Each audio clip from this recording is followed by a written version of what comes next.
Richard Barkham, you are Global Chief Economist and Head of Research at CBRE. Thank you for joining us on BiTV.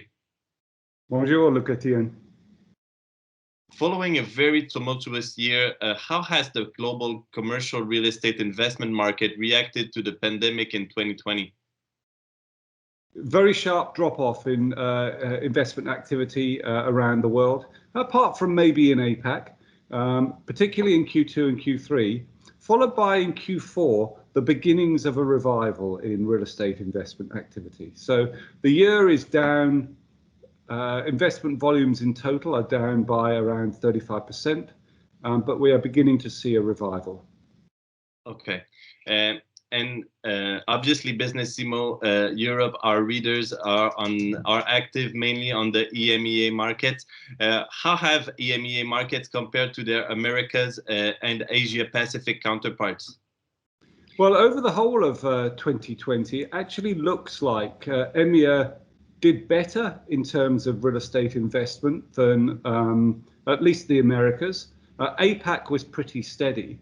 But some of that, I think, is a little bit of an illusion in EMEA, because EMEA had a really strong Q1. Actually, Q3 and Q4 in 2019 were really strong, and that continued into Q1 in EMEA, and that was a record total. So I think that gave EMEA an overall global total that was not as badly affected as the United States. But as I say, that was mainly Q2 and Q3 in EMEA did see a steep decline, and Q4 the start of a bounce back. And a little bit less strong bounce back than in the United States, but over the course of the year, EMEA was less badly hit than the United States.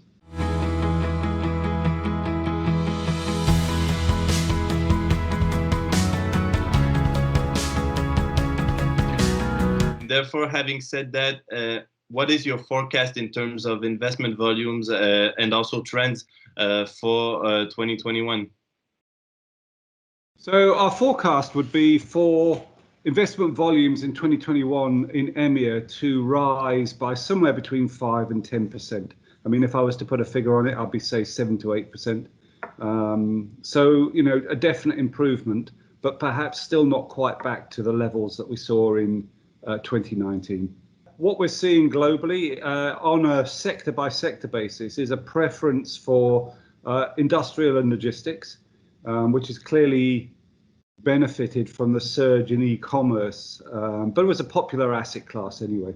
But investors are allocating towards industrial and logistics real estate, but also to what we call in America multifamily, or kind of residential apartments, is also extremely popular with investors globally. A little bit more caution on the office sector, but actually much less caution in Europe than there is in the United States on the office sector. And investors still a little bit nervous, I think, around retail real estate. And what we're seeing from our investment intentions survey is that there's quite a strong demand for investors to deploy capital in the marketplace. People, when we ask people, are you going to buy more?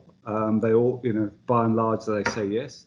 But also when we ask people if they're going to sell more, they say no.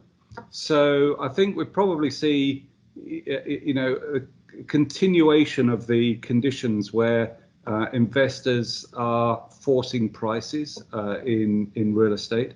We also noticed, I think, in our from our survey work, that there is a bit of a preference for value add and distressed situations. People are hoping, it's been tough to deploy capital in real estate for the last 10 years. People are looking for distressed situations. There actually aren't that many of them. The economy has done much better, despite the terrible figures about GDP.